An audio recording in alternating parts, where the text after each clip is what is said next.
श्रीमद् भागवतम के दूसरे स्कंद के 9वें अध्याय के तीसरे श्लोक को देख रहे हैं। इसको समझने के लिए पहले दो श्लोकों को रिवाइज कर लेते हैं। प्रश्न किया गया था कि जीव जो अधातुमत है, जिसमें कोई भौतिक तत्व नहीं है, उसका धातुओं से बना शरीर कैसे प्राप्त होता है। हमारी बात हो रही है, हाँ, किसी और बात नहीं हो रही, किसी और बात। जीव कोई और जीव नहीं, मैं ही जीवात्मा, आप सब, हम सब लोग ही जो भौतिक कपड़ा लेकर के टहल रहे हैं, भौतिक वस्त्र लेकर के इधर से उधर डो रहे हैं, उधर से उधर डो रहे हैं, तो उन्हीं की बात हो रही है। श्री शुक उवाच आत्मायामृते राजन परस्यानुभवात्मनः न घटेताथ अर्थ संबंध स्वप्न दृष्टिर्वांजस। सुखदेव गोस्वामी ने कहा कि भगवान की माया के बिना, हे राजन परीक्षित महाराज, परस्य जो जीव इस प्रकृति के परे है या इस देह के परे है, अनुभव आत्मा जो ज्ञानमय है, न घटेत अर्थ संबंध, उसका इस अर्थ से यानी इस शरीर से कोई संबंध घटित नहीं हो सकता। केवल माया के कारण ऐसा लग रहा है कि वह, उसको वह लग रहा है कि वह देह है।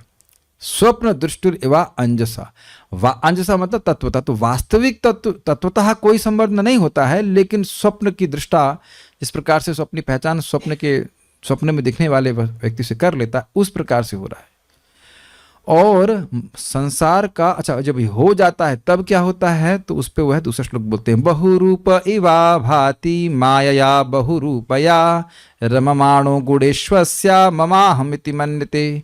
बहुरूप में बहुरूप जैसा दिखता है, बहुरूप इवा आभाति प्रतीत होता है, माया बहुरूपया, माया के द्वारा जो बहुत सारे रूप धारण कर लेती है। चीते का फ्लैट बना दिया, मतलब चीता रूप शरीर बना दिया है, स्त्री बना दिया, पुरुष बना दिए, बच्चा बना दिया, बहुत सारे देह बना दिए। तो इसमें वह प्रतीत हो रहा है कि जीव अब स्त्री हो गया है, पुरुष हो गया है, बुढ़ा हो गया है, इत्यादि इत्यादि, लेकिन ऐसा हो नहीं रहा। ईवा शब्द से हो रहा है कि ऐसा लग रहा है, लेकिन ऐसा हो नहीं रहा है।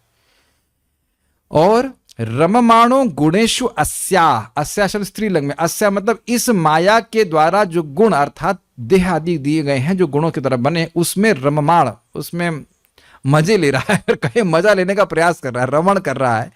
तो फिर क्या से करता है, कहते हैं ममाहम इति मन्यते, मम ये देह मेरा है, अहम मैं ये देह हूं, इसी इति इस प्रकार में मानने लगता है।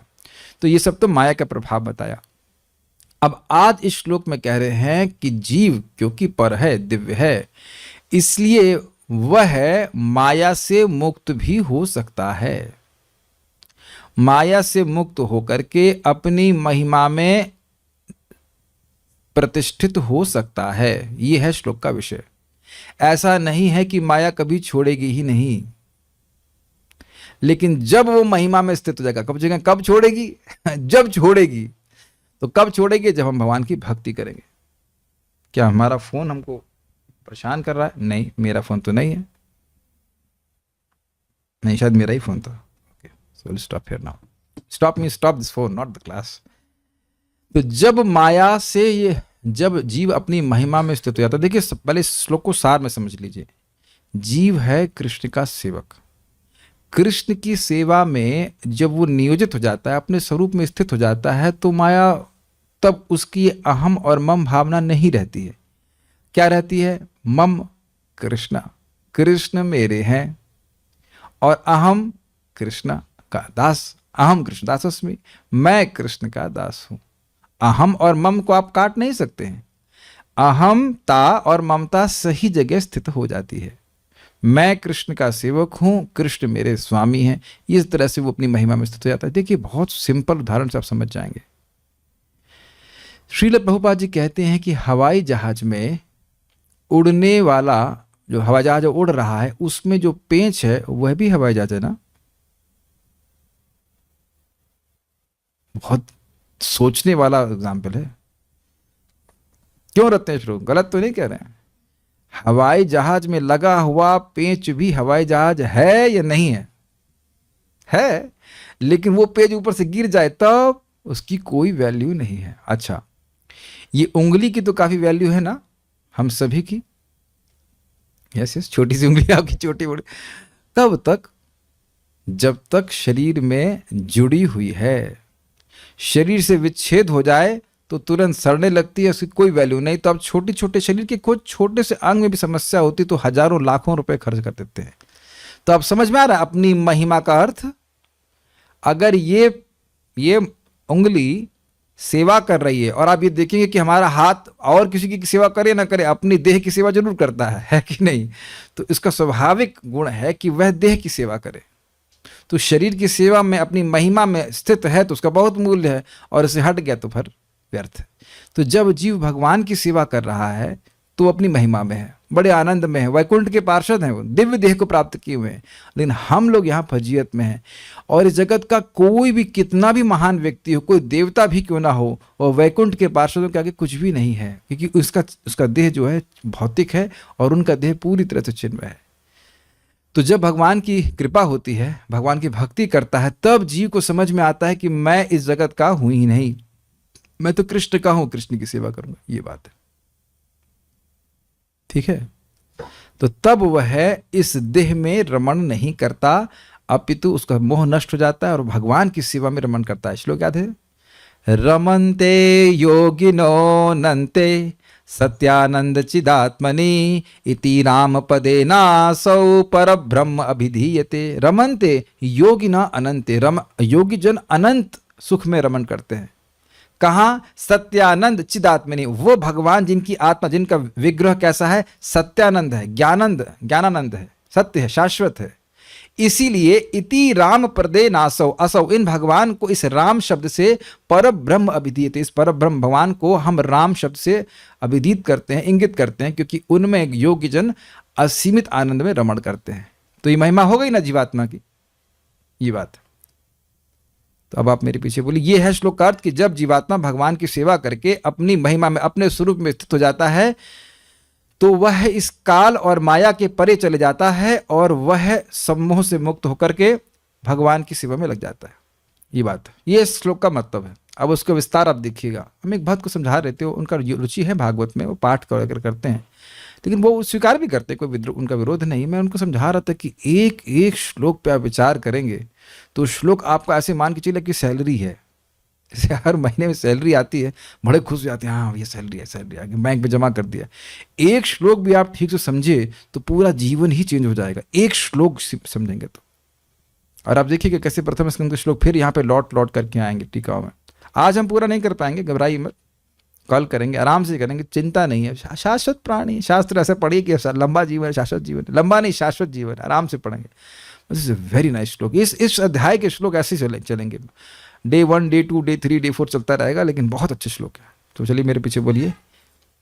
यर्हि वाव महिम्ने स्वे, यर्हि वाव महिम्नि स्वे, परस्मिन् कालमाययो, परस्मिन् कालमाययो, रमेत गत सम्मोह, रमेत गत सम्मोह, त्यक्तोदास्ते तदोभयम्, त्यक्त्वोदास्ते तदोभयम्। यर्हि वाव महिम्नि स्वे परस्मिन् कालमाययो, यर्हि वाव महिम्नि स्वे परस्मिन् कालमाययो, रमेत गत सम्मोहस्त्यक्तोदास्ते तदोभयम्, रमेत गत सम्मोहस्त्यक्त्वोदास्ते तदोभयम्। यर्हि वाव महिम्नि स्वे परस्मिन् कालमाययोः, यर्हि वाव महिम्नि स्वे परस्मिन् कालमाययो, रमेत गत सम्मोहस्त्यक्तोदास्ते तदोभयम्, रमेत गत सम्मोहस्त्यक्त्वोदास्ते तदोभयम्। यर्हि वाव महिम्ने स्वे परस्मिन् कालमाययोः,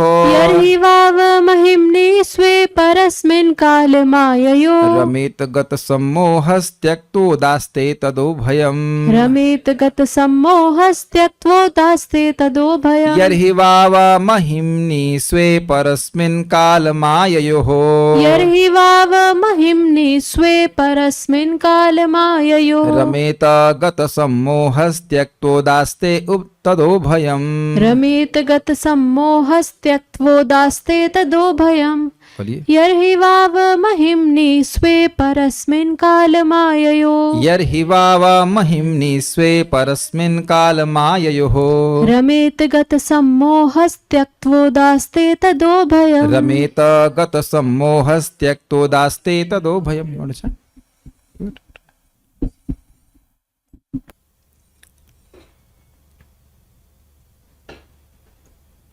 हाँ, ऑन तो कीजिए।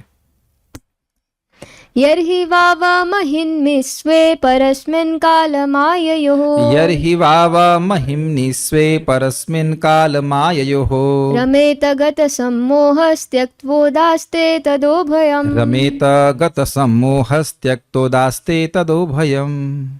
आप लोग भी कुछ अभ्यास कर रहे हैं कि नहीं कर रहे हैं? अभ्यास कर रहे हैं आचार का। ठीक, आचार का आचार, कोई बात नहीं, प्रयास करते रहो बेटा। जैसे ही जीवात्मा अपनी स्वाभाविक महिमा में स्थित हो जाता है और काल तथा माया से गुणातीत हो जाता है, वैसे ही वह जीवन की दोनों भ्रांत धारणाओं मैं तथा मेरा को त्याग देता है और शुद्ध आत्मस्वरूप में प्रकट हो जाता है। एक प्रश्न तो आ जाएगा, जैसे यहाँ शब्द पहला यर्हि मतलब किसी समय, तो कब? इसका वर्णन नहीं है, इसका वर्णन नहीं है। यानी कभी भी, कल ही, आज ही, 1,00,000 साल के बाद भी, 1 करोड़ साल के बाद भी।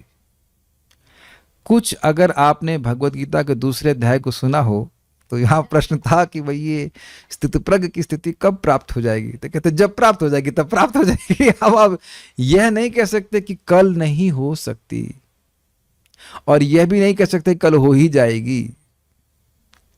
भक्ति यादृच्छिकी है। ऐसा नहीं कह सकते कि हम कल जैसे ऐसा भी नहीं कह सकते कि बहुत भैया पुण्य कर रहे हैं तो उनको तो भक्ति मिल ही जाएगी, ऐसा कुछ भी नहीं है। भगवान की कृपा जब जीव पे होती है, जब वो भक्ति करता है, और भक्ति कर रहा है इसका मतलब भगवान की कृपा है। भक्ति करने का सौभाग्य भी नहीं प्राप्त होता है, सफलता की तो बात छोड़ दीजिए, क्योंकि एक बार भक्ति में आ गया तो वो सफल होगा जरूर। देरी केवल आने में है, सफल होने में देरी नहीं है। कोई विरोध? अनादि काल के बाद आए हैं तो आप समझ में आ रहा है, कुछ सुनाई पड़ रहा है। अनादि काल से हैं फंसे हुए, अब आ रहे हैं भक्ति में, और आप जानते हैं कि अनंत काल भक्ति में सिद्ध होने में लगेगा नहीं। अनंत तो छोड़ दीजिए, अभी 10-20 साल भी तो नहीं हुए ठीक से भक्ति करते हुए। जरा करें 100 साल, 150 साल, 200 साल, 700 साल। इसी समय जीवन में जितने परिवर्तन हैं उससे अंदाजा लगा लीजिए कि 50 साल बाद क्या होगा। इसी समय जितना परिवर्तन आ गया, कुछ भी नहीं होता 10 साल। मूंगफली की तरह, चबाने की तरह वो फेंक देते हैं साधना करके, क्या नाम है अपना, सतयुग में लोग लाखों साल साधना कर रहे हैं, और यहां देखिए भगवान के नाम से कितना परिवर्तन आ रहा है, भागवत से कितना परिवर्तन आ रहा है। फिर से रिपीट करूं, समझ में आई बात? आने में देर लगी है लेकिन सफल होने में देर नहीं लगेगी। एवरीवन्स परफेक्शन इज गारंटीड, बस भक्ति करता रहे। तो यर्हि मतलब किसी समय मतलब यदि भगवान की दया हो जाए, भ्रमण करते करते इस भौतिक जगत में दुख भोगते भोगते कदाचित मतलब किसी समय उसे भक्तों की संगत मिल जाए, तब भक्ति करने लगे, तब वाव यहां पे शब्द है निश्चित के अर्थ में। निश्चय ही वह जीव काल माययो, भौतिक प्रकृति तथा समय से परस्पिन, परे परमेश्वर में, तथा स्वे महिमनी, अपनी महिमा में रमेत, रमण करने लगता। पहले इतनी बात को समझिए। काल माययो, ये द्विवचन में आ रहा है, तो काल और माया, इन दोनों के परे जो भगवान हैं उनकी महिमा में रमण करता है, और खुद भी काल और माया से परे अपने को देखकर अपनी महिमा में रमण करता है। अर्थात अच्छा, अभी हम लोग क्या देखते हैं, अभी 40 साल के तो हो गए। कौन हो गया 40 साल का? शरीर। वैसे ये भी एक संदेह है, क्योंकि 7 साल में शरीर चेंज हो जाता है, तो वाकई 40 साल का शरीर हुआ है कि 7 साल का शरीर हुआ है, वो एक अलग बात है, लेकिन आप मान के चलिए कि 40 साल का शरीर हुआ है। तो इस समय मैं क्या मान रहा हूं, मैं 40 साल का हूं, जबकि आत्मा शाश्वत है। और एक तो काल का प्रभाव हो गया, दूसरा माया का क्या प्रभाव हुआ है, माया के द्वारा जो गुण हैं उसी से रचित ये देह है। तो मैं अपने आप को, हम सभी लोग अपने आप को इस देह से लिमिटेड मान रहे हैं ना। नहीं खाएंगे तो मर नहीं जाएंगे। कौन मर जाएगा? जो पहले से ही मृतक है वो मर जाएगा, इज इट नॉट? जो जो देह तो पहले से मरा हुआ है ना भाई। मैं ये नहीं कह रहा हूं कि मत खाओ, मैं भी खा के ही आया लेकिन एक आदमी को भय होता है ना कि क्या होगा, क्या होगा, क्या हो जाएगा। जो जिसको जला नहीं सकते, जिसको फूक नहीं सकते, जिसको गीला नहीं कर सकते, सुखा नहीं सकते, जिसको देख भी नहीं सकते, उसके बारे में हम सोच रहे हैं, हम अपने बारे में सोच रहे हैं क्या होगा, कैसे चलेगा। जब तक हम गधे की तरह काम नहीं करेंगे तो हम कैसे इंसान बनेंगे? Whatever, is it not? हम आज खूब कटाक्ष करने वाले, हम अपने पे, हम सब लोग अपने पे कटाक्ष कर रहे हैं। मैथुन के बिना कैसे जिएंगे हम? कैसे भी जिएंगे खाने के बिना? कैसे जिएंगे हम सोने के बिना? और इत्यादि इत्यादि। ये कंडीशनिंग नहीं हो गई हमारी। गोस्वामी गण देखिए बिल्कुल परे थे। अरे हम लोग गोस्वामी गण है नहीं, लेकिन अंदर का माल, अंदर की चिप तो सबकी बराबर ही है ना। ऐसा तो नहीं कि गोस्वामी गण आत्मा थे और हम लोग देह हैं हम लोग भी तो आत्मा ही हैं, इज इट नॉट? हम लोग भी शाश्वत प्राणी हैं। ये तो माया के प्रभाव के कारण व्यक्ति इस प्रकार से सोच रहा था। मैं तो हर दिन स्वप्न देखता हूँ, हर दिन ऐसे ही हमको अजीब से सपने आते, पता नहीं कभी हर दिन तो नहीं आते, कभी कभी अजीब सपना आया था, कुछ तो आया था याद भी नहीं है, और नींद खुल गया। अरे यार क्या फालतू चीज देख रहा है, फालतू मतलब it was just all illusion. जब एकदम स्वप्न टूट जाता है तब लगता है अरे तो बिल्कुल फालतू की समस्या सॉल्व कर रहे थे। समस्या तो थी ही नहीं, समस्या ये थी कि मैं सो रहा था। सोना पड़ता है whatever। तो जब जीव अपनी महिमा में स्थित होता है, बता देता हूं कब स्थित होता है, भाव स्तर पर स्थित होता है। भाव स्तर पे हमारा देह का संबंध एकदम समाप्त हो जाता है। Is it okay? तब कहीं तो बहुत दूर है। दूर की वस्तु धीरे धीरे चल करके ही तो आदमी पहुंचता है पास। अनादिकाल से कितना चल लिए हम, चल करके आज यहाँ पहुंचे कि हम लोग जप कर पा रहे हैं, भागवत धाम में बैठे हैं, भागवत सामने बैठी है, मतलब भागवत सामने लेकर के बैठे हैं। इस यात्रा में कितना समय लगा और कितना रोए हैं, कितना दुख भोगे, उसकी तो आप कल्पना नहीं कर सकते। जब यहां तक भगवान ने पहुंचा, यानी कि अनर्थ निवृत्ति तक तो पहुंच गए ना। साधु संग किया, भजन क्रिया चल रहा है, तो क्या निष्ठा तक नहीं पहुंचेंगे? और दिख नहीं रही है फिक्सिडनेस। हर दिन लोग भक्ति कर रहे हैं, हर दिन जप कर रहे हैं, और जब मान लो जो लोग नहीं कर रहे तो उनको देखना चाह रही, ये लोग तो रोज कर रहे हैं, तो जब ये लोग रोज कर रहे हैं तो हम भी रोज कर पाएंगे। Simple, is it not? जो लोग आज रोज कर रहे हैं वो कभी कभी रोजा की तरह करते थे कभी कभी आया फ्राइडे करते थे, है कि नहीं? रोजा से होता है ना, फ्राइडे होता है, समथिंग लाइक सम आइडिया। कभी कभी तो रोजा से रोज पे आ गए धीरे धीरे करके। प्रभुपाद बड़ा स्पष्ट बोलते, everyone starts as a neophyte devotee. नौसिखिए भक्त की तरह शुरू करता है, धीरे धीरे भक्तों के संग से आगे बढ़ जाता है, क्रमे से ही भक्त हो भी उत्तम। तो जब हम भाव स्तर को पहुंचेंगे एकदम स्पष्ट रूप से, तब इस काल और माया के पूरी तरह से परे चले जाएंगे। दिखेगा कि मैं तो शाश्वत जीव हूं, मेरा इस देह के अंदर रहने वाले तत्वों से कोई संबंध नहीं है। और यह भी स्पष्ट दिखेगा कि भगवान भी काल के परे हैं। भगवान तो आप जानते हैं काल के परे हैं, और माया के भी स्वामी हैं, तो उन्हीं में रमण करेगा। यहाँ की काल और माया के द्वारा प्रदत्त वस्तु में रमण नहीं करेगा। Is it clear? Getting clear? ये देह हमको काल और माया के द्वारा दिया गया। Agreed? Is it not?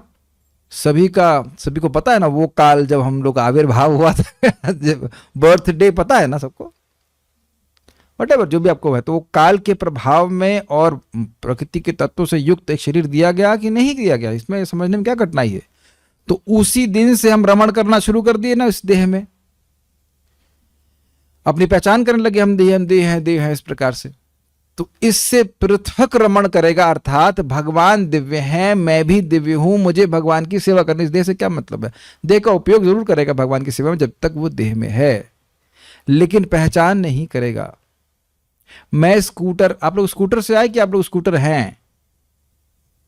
Obvious, is not? एकदम ऑब्वियस है ना कि आप लोग स्कूटर अलग अलग, जो साइकिल, किसी को साइकिल से आया है, कोई पैदल आया है। पैदल तो खैर कोई नहीं आया होगा, पैदल भी कोई, पैदल आए आप लोग? अच्छा हाँ, तो आप पैदल आए 11 नंबर की गाड़ी से, और हम स्कूटर से आए, कोई अलग अलग साधन से आए। तो ये जान रहे कि साधन से आए, लेकिन यह नहीं सोच रहे कि मैं ही ये स्कूटर बन गया हूं। उसी प्रकार से देह से भी पृथक भावना हो जाती है। कौन से स्तर पे? भक्ति के भाव स्तर पे। इसीलिए बोले यर ही, किसी समय, जितना भी समय लगे, लेकिन किसी समय। तो अब उसमें यहां देखिए क्या शब्द यहां पे लिखा है, रमेत शब्द लिखा हुआ है। पिछले श्लोक में क्या लिखा था, वह गुणेशु अस्या रममाणः, इस माया के द्वारा, प्रकृति के गुणों के द्वारा दिए गए शरीर में रमण कर रहा है। और क्या भावना आ जाती है, अहम, मैं ये देह हूं, मम, ये देह मेरा है, और देह संबंधित लोग मेरे हैं। देखिए ये श्लोक हमने बिल्कुल अच्छे से समझ लेना है। इंद्रिय तृप्ति करेंगे तो हम किस में रमण कर रहे हैं, देह में, अर्थात गुणेशु, पिछले श्लोक के अनुसार। उससे क्या भावना आएगी कि मैं ये देह हूं, बड़ा डर लगेगा फिर, क्योंकि देह छूटेगा तो मैं मर रहा हूं, मैं मर जाऊंगा, इत्यादि इत्यादि। जबकि और नहीं तो बेटा बेटा मम्मी का ध्यान रखना, मैं तो जा रहा हूं। पूछो साले, सॉरी, कहाँ जा रहे हो तुम, तो ये तो बताओ, बेवकूफ कहीं के। उनसे पूछो कहाँ जा रहे हो तुम, तो ये नहीं बता पाएगा कहाँ जा रहा है वो। देखा क्या जगत में, बेटा मम्मी का ध्यान रखना, उसका ध्यान रखना, चाची का, और सबका, तुम कहाँ जा रहे हो ये तो बताओ। पूछ लिया जाए, प्रपोज बोलते कहाँ जा रहे हो भैया, आप कहाँ जा रहे हो बताइए। इससे उसको कुछ नहीं पता है। मैं प्रैक्टिकल देखा कि घर खुद का है नहीं, तो जब बाढ़ आई तो जैसे लगता है ना, मतलब अपना धोसला का धोती छोड़ करके जा रहे, कोई आसक्ति नहीं, ले जाओ भाई, जिसको चोरी करना हो कुछ ले जाओ, क्या पर लौट के आया देखा कुछ भी चोरी नहीं हुआ। और नहीं तो अपना घर आदमी छोड़ के जाता है, कितना उसको भारी होता है। हमने देखा दिल्ली में एक भक्त, हमने कहा परिवार सहित क्यों नहीं, नहीं घर को अकेला नहीं छोड़ेंगे। अकेले एक दिन पूरा घर छोड़ दोगे, है कि नहीं? नॉट। तो सारा गेम क्या है, जब, अच्छा एक और इंटरेस्टिंग बात है कि देह में है, इसका मतलब ये नहीं कि आप देह में रमण कर रहे हैं। देह में होने का मतलब नहीं कि देह में रमण कर रहा है, देह में रह रहा है जीव और भक्ति करता है तो भक्ति में रमण करता है, अर्थात उसका सुख भक्ति में। भगवान का प्रसाद खा रहे हैं तो माया से मुक्त हो रहे हैं कि बंधन लग रहा है, बताइए। स्पष्ट है उत्तर, मुक्त हो रहे हैं। तो ऐसा नहीं कि भोजन कर रहा है तो आप अब बंध रहे हैं, भोजन करके यानी भगवान को अर्पित प्रसाद ग्रहण करके मुक्त हो रहे हैं। श्रीपद रामानुचार्य जी बड़ा सुंदर कहते हैं कि देखिए एक सामान्य गृहस्थ कोई भी व्यक्ति है, वो उठता है, स्नान करता है, बाथरूम जाता है, जो कुछ करता है वो किस लिए, परिवार चलाने के लिए। लेकिन जो गृहस्थ या कोई भी भक्त है, ब्रह्मचारी हो, गृहस्थ, जो कुछ भी है, वह भगवान की भक्ति में लगा तो काहे के लिए उठता है, वो मंगल आरती के समय जप करना है, तिलक लगाता है, वो सारे कार्य भगवान के लिए होते हैं, वो सारे कार्य उसको मुक्त करने के लिए होते हैं। और ये सब भक्त लोग देख रहे होंगे कि ये जो देह में रमण करने की भावना है, यह समाप्त होती जा रही है। शुरुआत में लाइक से 10% होता है, 10% आत्मा में रमण, 1% आत्मा में रमण, उसका 99% देह में रमण। धीरे धीरे धीरे धीरे करके उसको दिख जाता है कि देह में रमण करने लायक वस्तु कुछ है ही नहीं।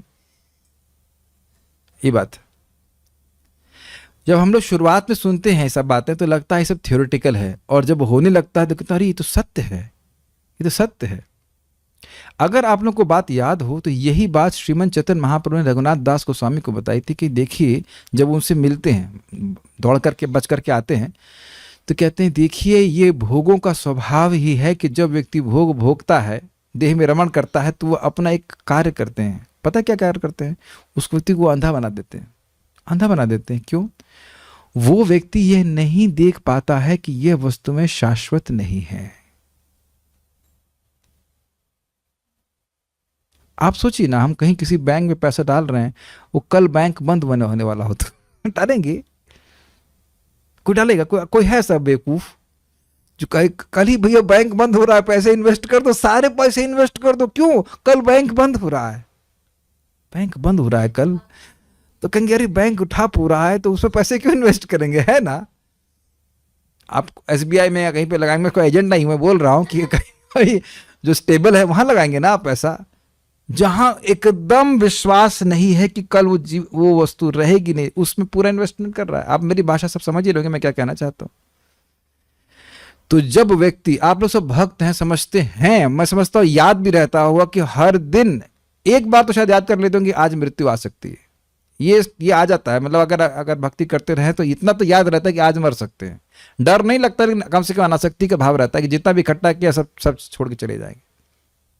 तो जो आवश्यक है आदमी इकट्ठा करे, लेकिन अनावश्यक रूप से नहीं वो उसमें फंसता है। ये मैं अपने अनुभव से बोला, सीधी बात। मुझे हर दिन मृत्यु याद रहती है, हर दिन हमेशा नहीं बोल रहा हूँ, हर दिन बोल हमेशा हमेशा याद रहे तो भोग में कभी नहीं जाएंगे, लेकिन खाने की सुध-बुध नहीं रहेगी, लेकिन हर दिन एक बार तो जरूर याद आती है कि भाई मृत्यु आज हो सकती है। लैया खिला के हमारी माँ जा सकती है, लैया खा के हम नहीं जा सकते। देखा एकदम आंखों से देखा जा रहा है कि तो पिताजी 3 दिन में समाप्त हो गए, माता जी 2.5 घंटे में समाप्त हो गई। समाप्त तो मेरा सेंस शरीर छूट गया, नानी 2 महीने में मर गई। तो कोई इज इट नॉट? तो वह भोगों में रमण नहीं करेगा।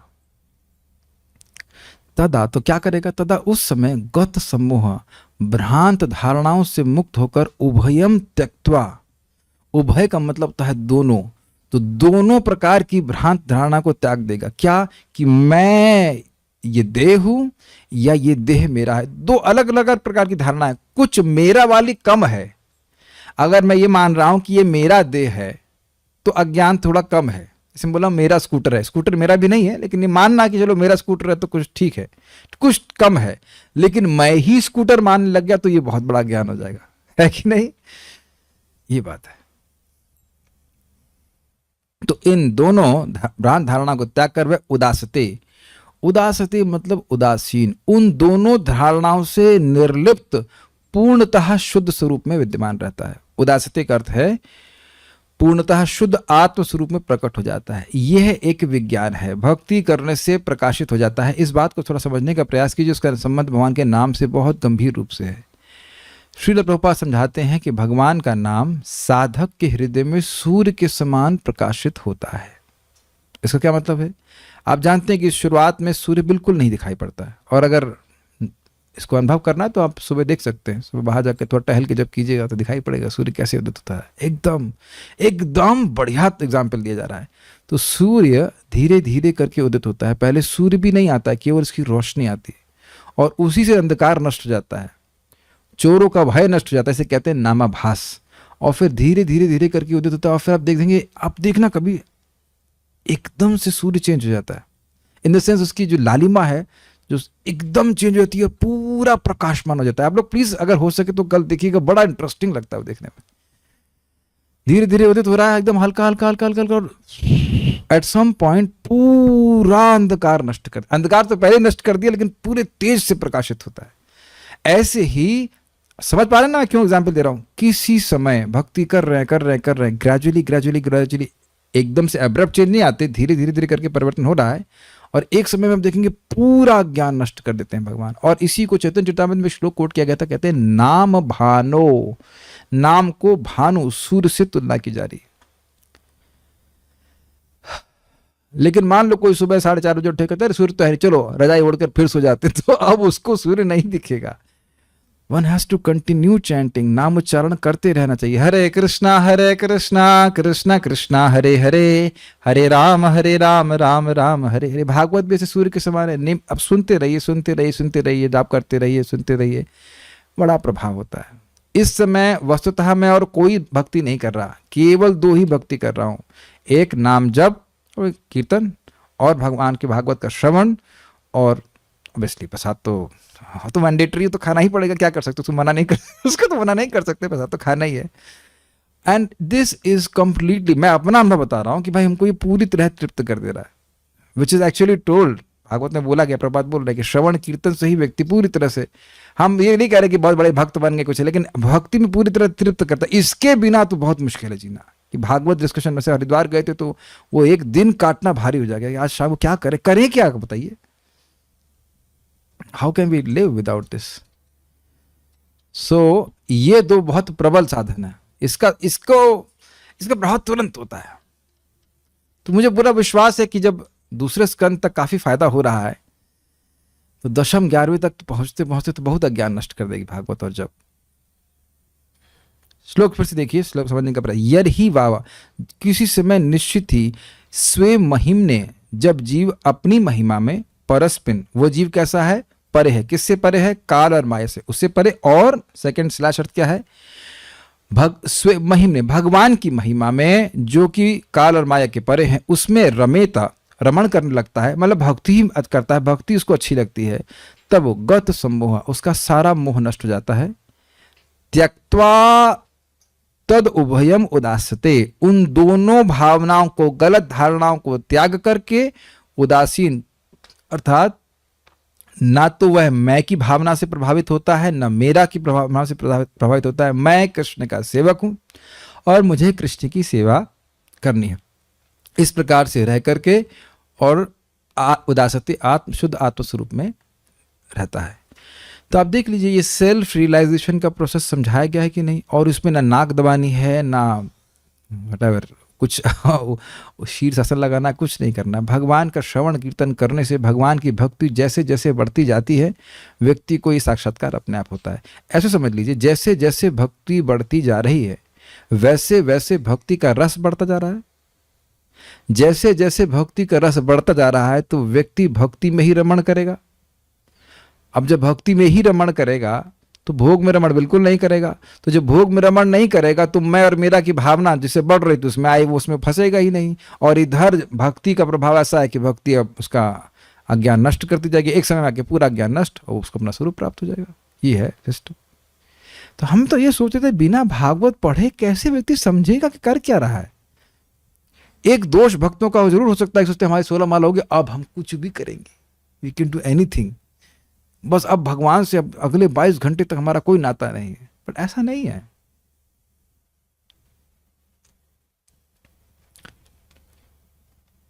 It is very nice Shrimad Bhagavatam. By this culture of knowledge the supreme lord is established in the heart immediately. तो अब हम लोग श्रीधर स्वामी जी की टीका को पढ़ते हैं, श्रीधरी। यद्यपि मैंने समय लगाया समझाने में, लेकिन अब अगर आप श्रीधर स्वामी की टीका पढ़ेंगे तो आपको आसानी समझ में आ जाएगा। भक्ति योग के द्वारा माया का निराश कर देने पर मोक्ष भी हो जाता है। पहली लाइन क्लियर हो गई। जब यही मतलब किसी समय जब भक्ति करके व्यक्ति माया को निरस्त कर देता है। माया को एक इन्फेक्शन की तरह देखिए, बहुत सिंपल है। नॉट पेट में इन्फेक्शन होता है तो जब दवा लेते हैं, दवा से जब इन्फेक्शन समाप्त हो जाता है तो बस तब सारा लूज मोशन समाप्त। It not are loose motion to go away from Krishna is stopped. यही लूज मोशन हुआ ना, लूज होकर कहीं और मोशन कर। मैं शब्द को थोड़ा अलग तरह से ले रहा हूँ। भगवान की तरफ मोशन, भगवान के साथ ना रह के लूज मोशन कर कहीं उधर लूज व्यवहार कर रहे तो समाप्त हो जाता है। ये बात, इस बात को यही वाव इत्यादि श्लोक के द्वारा कहा गया है। ठीक है, वाव पद निश्चयार्थक है। इसका क्या मतलब है? मतलब ऐसा होता ही है भाइयों, भजन कर रहे हैं तो माया निरस्त होती ही है। ये अमोघ अस्त्र है। क्या? भगवान का नाम। बहुत अच्छा हमें इस पे लगता है।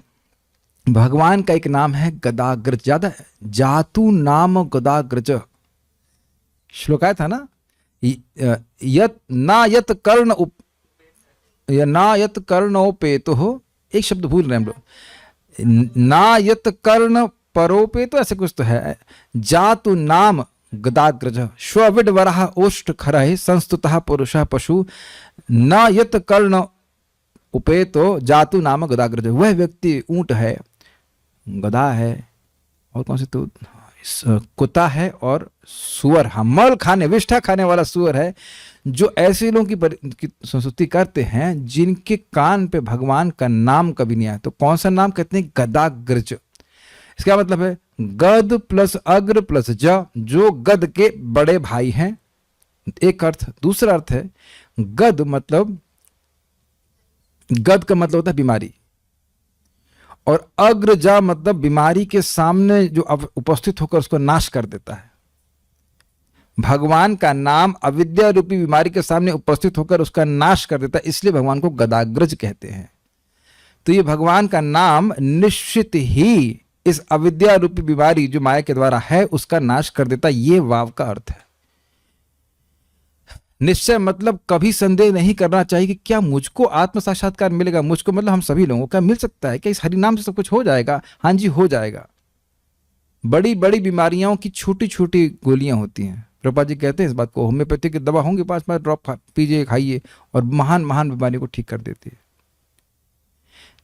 जब वह आत्मा अपने में ही रमण करने लगता है, अपने में ही रमण करने लगता है, इसका क्या मतलब है? तो इसी बात को बतलाते हुए कहते हैं, इसका क्या मतलब है? देखिए, इस समय हम अपना सुख इंपोर्ट कर रहे हैं। आहार, निद्रा, भय, मैथुन, और ये सब देह के कार्य हैं, और इनको करके हम अपने को सुखी मानते हैं। हम ये सोच रहे हैं कि हमारे पास तो सुख है नहीं, हमें तो सुख कहीं बाहर से मिलेगा। Is it okay? इसीलिए बाहर बाह्य वस्तु में रमण करने का प्रयास कर रहा है। सबको समझ में आ गया? अपने में रमण करने का मतलब है कि भाई जीव की स्थिति क्या है, कृष्ण के सेवक के रूप में। तो कृष्ण है, वो जीवात्मा है, और उसका भगवान के प्रति प्रेम जागृत हो गया। तो आप जानते हैं कि प्रेम जागृत हो गया तो जो कोई भी भक्ति का कार्य करता है उससे असीमित सुख मिलता है। तो उसको देह की तो कोई जरूरत नहीं सुख प्राप्त करने के लिए। इसीलिए आप जानते हैं, निद्राहार विहार कादि विजितौ अत्यंत दीनौ च यौ, ऐसे करके श्लोक है कि जो षड गोस्वामी गण हैं उन्होंने आहार, निद्रा, विहार आदि सबको पूरी तरह जीत लिया। मतलब देह के धर्म से बिल्कुल परे चले गए, उनको देह से कुछ मतलब ही नहीं है। ये बात है। अगर मान लीजिए आपके घर में ही, रूम के अंदर ही खेती चावल उग रहा होता तो बाहर चावल लेने नहीं जाते ना। एक उदाहरण मैं बिल्कुल दूंगा, समझ में आता होगा। पता नहीं आप लोगों के घर में पानी, हम आप लोग घर में गए थे तो आपके घर में पानी बाहर से आता है, हमारे समर्सिबल घर में लगी। अब तो समझ में आ गया? देखिए ना, हमारे घर में हमको मतलब इस समय तो हम मतलब जिस घर में रह रहे ऐसे कह लीजिए, वहाँ सबमर्सिबल घर में, तो वहीं घर से ही पानी खोद लेते हैं, कैसे कह लें, घर से ही पानी प्रकट हो जाता है, तो बाहर से पानी लाने की अपेक्षा नहीं है। अब तो स्पष्ट समझ में आ रहा होगा। तो उसी प्रकार से जब जीवात्मा इस देह के धर्म से परे हो जाता है तो वो देह से प्राप्त होने वाले सुखों में रमण नहीं करता, वो अपेक्षा भी नहीं करता। वो बाह्य रूप से होते भी हैं तो केवल अभ्यास के द्वारा। ऐसा नहीं कि उसको हाय आज पिज्जा खाने चले, भाई पिज्जा खाने के लिए चले गए 6 किलोमीटर दूर, यहाँ वो सब भावना नहीं आती। देह चलाने के लिए ले लेते हैं जो भी शरीर ग्रहण करने के चाहिए। ये बात है।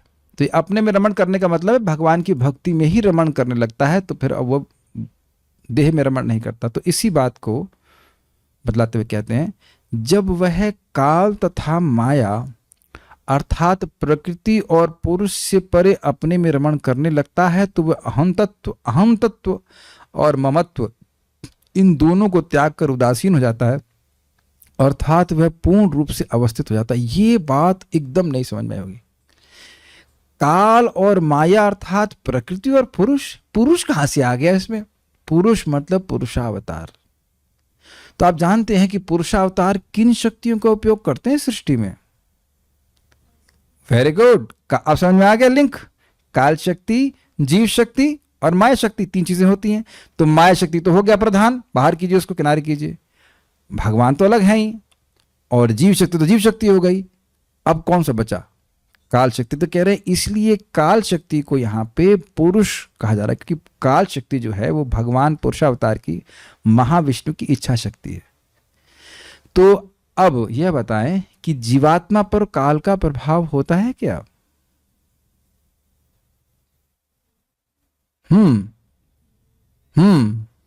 बड़ी हो गई आप काल के प्रभाव में। नहीं, हमें तो नहीं लग रहा काल का प्रभाव पर हुआ है, बड़ी तो नहीं हुई अब तक। कभी कोई मजाक में बोल देते ना, तुम तो यार बड़े ही नहीं हो रहे हो, तो कहते हैं हाँ सही बात है, काल का प्रभाव आत्मा पे नहीं होता है, वो तो देह पे दिखता है। Is it not? क्यों? क्योंकि काल का प्रभाव आपको क्षय के रूप में दिखता है, वृद्धि के रूप में भी दिखता है, यस, परिवर्तन के रूप में दिखता है। भूल गए श्लोक, न सतो विद्यते भावो न भावो विद्यते सतः उभयोरपि दृष्टोस्तत्वन्योस्तत्वदर्श भी। जो सत वस्तु है, शाश्वत, उसका कभी परिवर्तन नहीं होता, और जो असत है उसका कभी अस्तित्व नहीं होता, वो हर क्षण चेंज हो रही है। तो जो हर क्षण परिवर्तित हो रही वस्तुओं में आत्मा अभिनिवेश होकर कि मैं ये हूं, इसलिए व्यक्ति सोच रहा है कि मैं काल के प्रभाव में हूं, अन्यथा मैं तो शाश्वत प्राणी हूं। तो काल किसकी शक्ति है? तो पुरुष की शक्ति, यानी कि पुरुषावतार शक्ति। तो उसके परे हूं, भगवान के परे नहीं हूं, ये नहीं बोला जा रहा है। भगवान की काल शक्ति के परे हूं, ये कहा जा रहा है।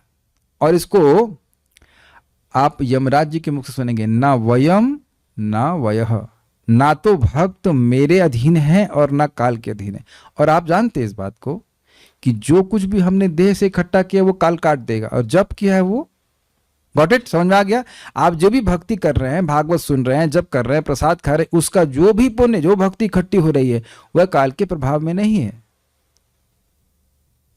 वो कुछ भी हो जाए, काल उसको नष्ट नहीं कर सकता। तो अब धीरे धीरे करके व्यक्ति जैसे जैसे इस देह की भावना से अपने से अलग होता जाता है, उसको दिखने लगता है कि वो शाश्वत प्राणी है, वो काल के प्रभाव में होने वाला जीव नहीं है, शाश्वत जीव है। यही बात बोली जा रही है।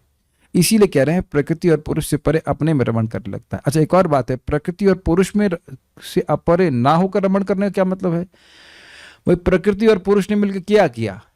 सृष्टि करी, और सृष्टि की वस्तुएं हैं, उन वस्तु में रमण करना नहीं, इन दोनों के द्वारा सृष्ट वस्तुओं में रमण नहीं करता। ये अर्थ स्पष्ट है?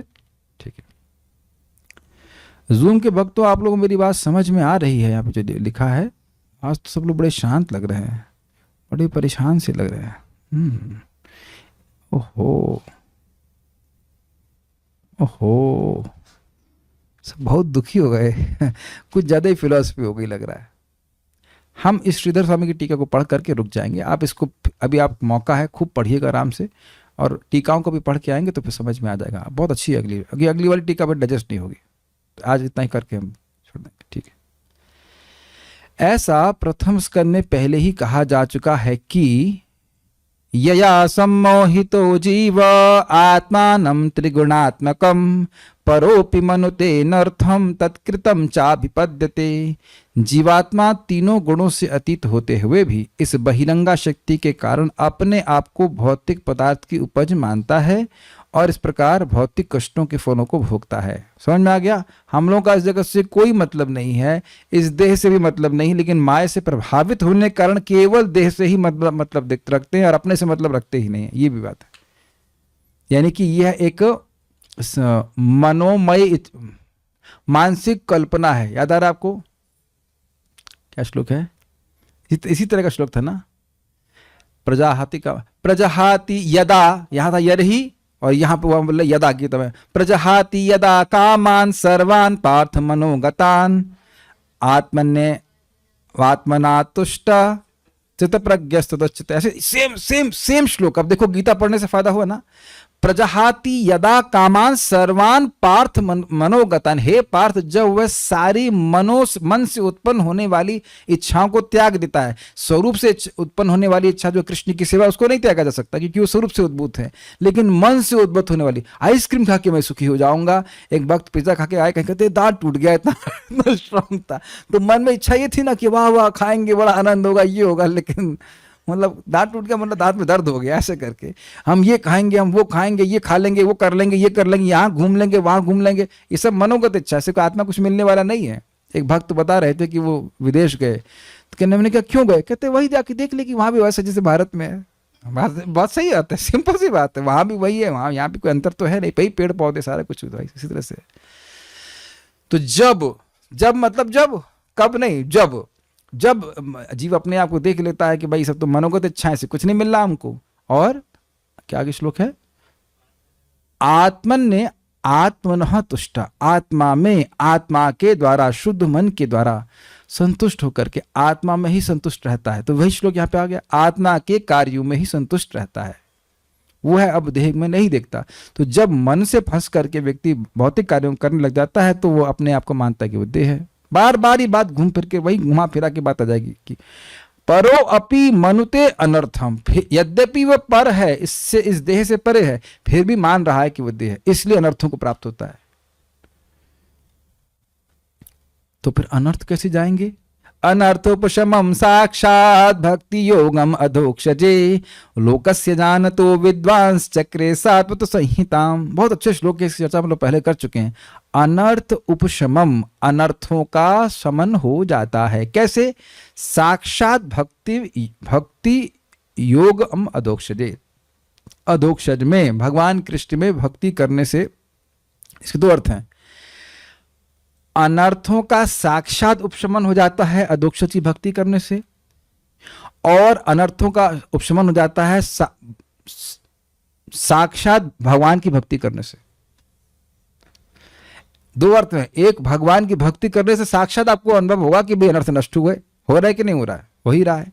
और दूसरा है कि डायरेक्ट भगवान की भक्ति करोगे तो अनर्थ का नष्ट हो जाएगा। तो साक्षात को दोनों जगह जोड़ सकते हैं, अनर्थ उपशमम साक्षात या साक्षात भक्ति योगम अधोक्षज। इनडायरेक्ट भक्ति नहीं, डायरेक्ट हरे कृष्ण जपो, भगवान का प्रसाद खाओ, प्रणाम करो, भगवान को देखो, साक्षात भक्ति कर रहे हैं, दिख रहा है कि आप भक्ति कर रहे हैं। हरे कृष्ण कृष्ण कृष्ण हरे, तिलक लगा रहे, भक्त है, इस्कॉन के डिवोट लगता है, हरे कृष्ण जप रहे हैं, नहीं दिख रहा आप लोगों को, प्रसाद खा रहे हैं, नहीं दिख रहा है कि लोग आप भक्ति कर रहे हैं। क्या आज तक तो कोई नहीं पहचान पाए कि आप भक्ति कर रहे हैं? ये कह रहे हैं बिना लगाए तिलक लगाए पहचान लेते हैं, तो ये लोगों को भी दिख रहा है कि आप साक्षात हरे कृष्ण डिवोटी हैं, तो आप साक्षात भक्ति कर रहे हो। और ये तो उनकी तरफ से हो गया, और दूसरी तरफ से आपको भी अनुभव हो रहा है कि हाँ भाई धर्म पहले बहुत गड़बड़ करते थे, वो सब समाप्त हो रहा है। तो साक्षात आपको भी अनुभव हो रहा है कि अनर्थों का उपशमन हो रहा है। बहुत अच्छा अर्थ है। लेकिन लोकस्य अजानता, जनता को ये नहीं पता है।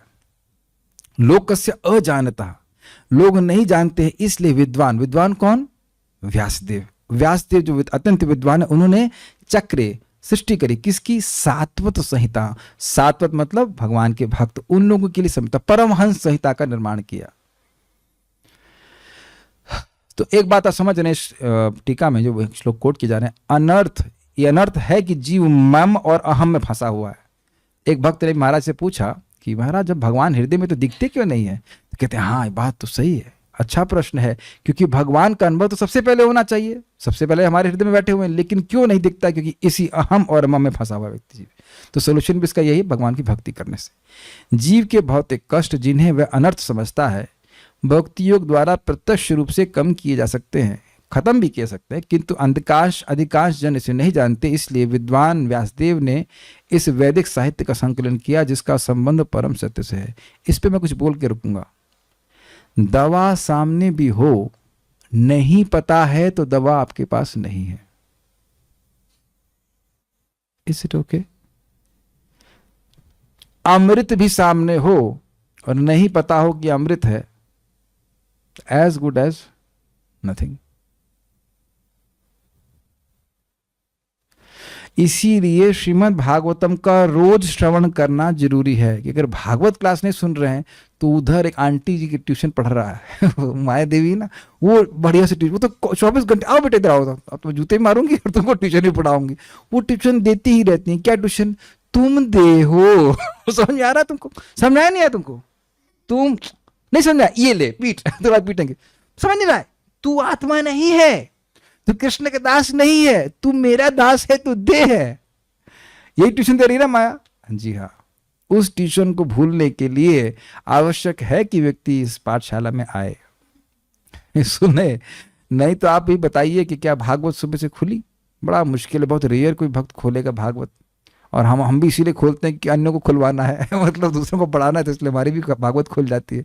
हमारा भी स्वार्थ है, बहुत बड़ा स्वार्थ है, बहुत स्वार्थी व्यक्ति हूँ मैं, स्व अर्थ अपना अर्थ समझ रहा हूँ।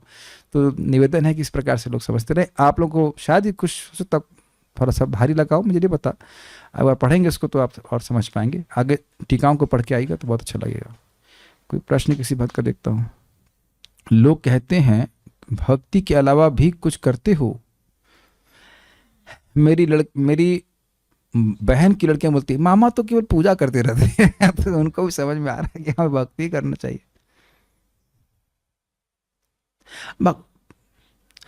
मैं अपने दोषों को देख रहा हूं, मैं केवल भक्ति क्यों नहीं करता हूं? मैं तो ऐसे सोचता हूं, why have to at all talk about anything except bhakti. और जबकि हम लोग ऐसे स्तर पे हैं नहीं, वो लोग तो हम लोग को आशीर्वाद दे रहे हैं कि तुम लोग भक्ति के अलावा भी कुछ करते हो क्या? मतलब चाहते हैं कि हम लोग भक्ति के अलावा कुछ ना करें। Is it not? तो क्या बात करने लायक है बताइए। बेटा कौन से स्कूल में पढ़ती हो, कितने नंबर आए, उसके बाद बात खत्म। क्या बात है लोगों के पास करने के लिए? ये बात तो सब बर्बाद कर देती है। और कुछ कह रहे हैं? और कुछ तो है नहीं। विरक्त और सन्यास सेम है। सन्यास का क्या अर्थ लिया गया था? सम्यक नाश नहीं, भगवत गीता के 18वें अध्याय में संन्यास का अर्थ बताया गया था। न ही संन्यस्त संकल्पो योगी भवति कश्चना, उससे पहले वाला श्लोक 5वें अध्याय के शुरुआत में, 6ठे अध्याय की शुरुआत में बोला गया था कि जो व्यक्ति अनासक्त से विषयान न, 5वें के अध्याय की शुरुआत में बोला गया कि जो व्यक्ति फलों में आसक्त हुए बिना कार्य करता है, स सन्यासी च योगी च न निरग्नि च न क्या। ये भगवत गीता के 6ठे अध्याय में। 1 मिनट रुकी, सन्यास क्या है, सन्यास क्या है, 1 मिनट रुक चाहिए, ये तो हम फाइनल्स उसमें दिखा सकते हैं। कौन है सन्यासी, ये प्रश्न है।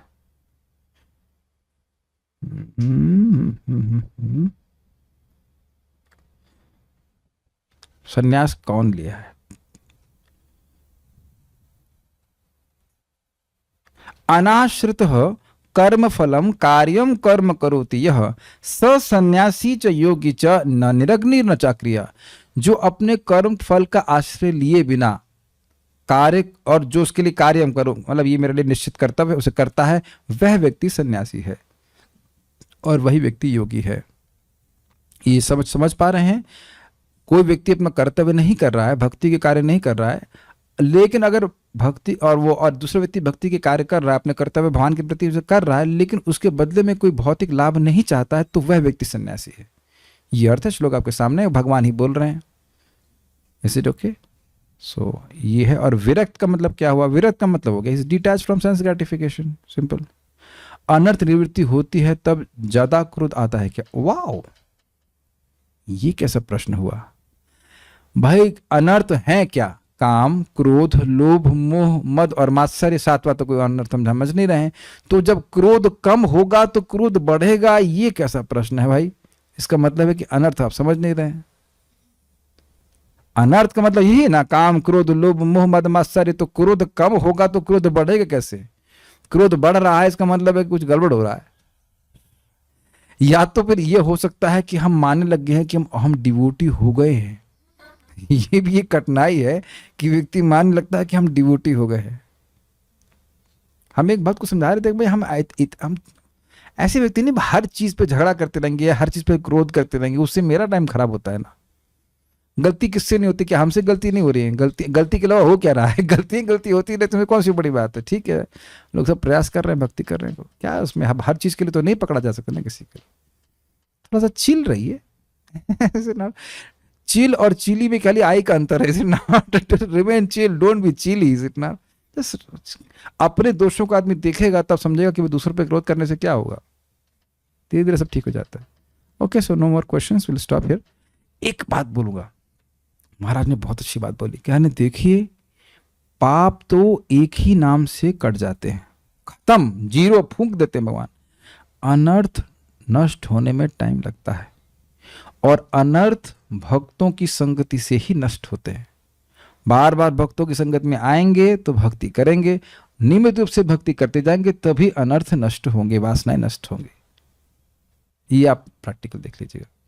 बहुत महाराज की बातें एकदम तीर की तरह लगती हैं। भक्तों की संगत में रहेंगे तो भक्ति होती रहेगी। देखिए, प्लीज बुरा नहीं मानेगा, मैं किसी को कटाक्ष नहीं कर रहा हूं। आप लोग देख ही रहे होंगे कि मैं ज्यादा किसी को कुछ बोलता नहीं कि तुम आओ या तुम क्यों नहीं आए या क्या चक्कर है। अगर इतने 3 साल से क्लास हो रही है, आज 1.5 स्कंद खत्म हो गए, उसके बाद भी अगर किसी को नहीं समझ में आ रहा है कि भक्त संगत महत्वपूर्ण है, तो फिर मैं उसे कैसे समझाऊंगा बताइए? उस पर क्रोधित होने से भी कोई फायदा नहीं होगा। उसको तो फिर उसका जीवन ही समझाएगा। ये आप सब लोग जो कोई भी कभी भी इस प्रवचन को सुने, इतनी बात मैं समझ गया कि भक्तों की संगत के बिना मैं रोज भक्ति नहीं कर सकता, जैसे मैं कुछ कर पा रहा हूं भगवान की कृपा से और वैष्णव की कृपा से। It is impossible. जो कट्टाई हमने झेली हैं उसको देख करके हम तो बिखर गए होते, सीधी बात बता रहा हूं। शरीर की दृष्टि से, मन की दृष्टि से, जो कुछ भी हो, लेकिन भक्तों की हेल्प की वजह से चाहे कैसा भी हो, कभी कभी आप देखेंगे वो लेक्चर में भी आ जाएगा। दुख में है तो वो भी लेक्चर में थोड़ा थोड़ा सा आ जाता है, लेकिन कथा के प्रभाव, रोज कथा करने से, भक्ति करने से बिल्कुल ये भक्तों की संगत की वजह से हो पा रहा है। अगर कोई सोच रहा है या सोचे या कुछ हो कि हम अकेले भक्ति कर लेंगे, तो भाई ये संभव नहीं है। अगर नियमित भक्ति करेंगे तभी अनर्थ निवृत्ति होगी। ये आपके और मेरे मत की बात नहीं, शास्त्र का वचन है। और नियमित भक्ति तभी हम कर पाएंगे जब हम भक्तों की संगत में रहेंगे। ये विवेक आप स्वीकार कर लीजिए। अब हमने ये स्वयं करना है कि क्या अनर्थ निवृत्ति चाहते हैं कि नहीं चाहते हैं, वो आप देख लीजिए, इसको भी कैसे करना है। लेकिन इतनी बात पक्की है कि अगर अनुदिनम और आदर पूर्वक जप कर रहे हैं तो ये अविद्या नष्ट होगी ही होगी ही होगी ही, इसमें कोई संदेह नहीं है। There is no doubt about it, ये बात है। और एक बार हो जाए तो फिर बहुत मजे हैं, बहुत मजे हैं। Okay, think about it, will stop now.